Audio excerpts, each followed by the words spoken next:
Storm Tracker weather starts now with Jason Laird.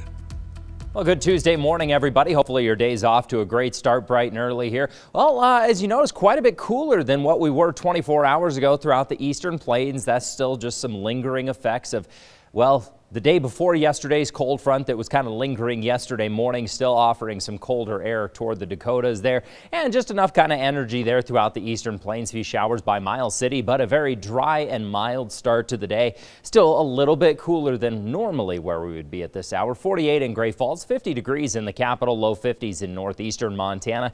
And the story continues. You notice the little white lines. Those are just pressure levels in the atmosphere, and that helps us kind of pencil in where that high pressure ridge is. And that's going to continue to build today, allowing for another mostly clear day. Some wind on tap today, much like yesterday. Gusts over 20 miles per hour, not very likely. Should stay well under 20 miles per hour, so more or less a breezy day, but starting to inch those temperatures closer to 80 degrees. 76 in the capital, touching into a few low 80s in northeastern Montana. As for your overnight lows, starting to get back more on track with average 49 in Great Falls and the capital. Looking at a few high 40s and early 50s in the northeastern plains. Tomorrow that ridge is going to continue to amplify.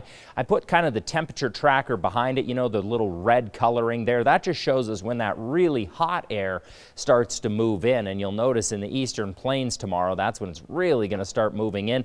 That's going to take temperatures in the eastern plains up to the mid 80s. Here at home, finally back into the low 80s, so right on track with average for highs tomorrow, and we're going to continue to warm up the closer to Thursday we get. Check it out. Thursday, 89 degrees in Great Falls, 88 in the capital, well into the 90s throughout the eastern plains, all thanks to that big ridge of high pressure that's building in. So the big picture here on Thursday is when that ridge is really going to amplify. There it goes right across the state. But following that system on Friday, a cold front is going to start to drop into the state bright and early. It's a very weak cold front, but it is going to be enough to kind of crunch that ridge down a little bit, and that's going to offer up some slightly cooler air to kind of filter in from Canada. Not going to do a ton with temperatures, but it is going to keep things a little bit more mild as we head through the weekend and the first part of this next week, and potentially open up the door for a few showers both Friday and then probably the first part of this next week again. So here's what we're looking at a little bit further in advance. 6 to 10 days out, colder air filtering in over the state with the passage of that system. Again, not super cold, but it is going to take us below average as we head into the first part of this next week. And the 6 to 10 day outlook, precipitation wise, maybe a little bit more there throughout the eastern plains, which will be good news, especially since that area is touching into minor drought already. 78 today, continuing to warm up as Thursday rolls around to 89.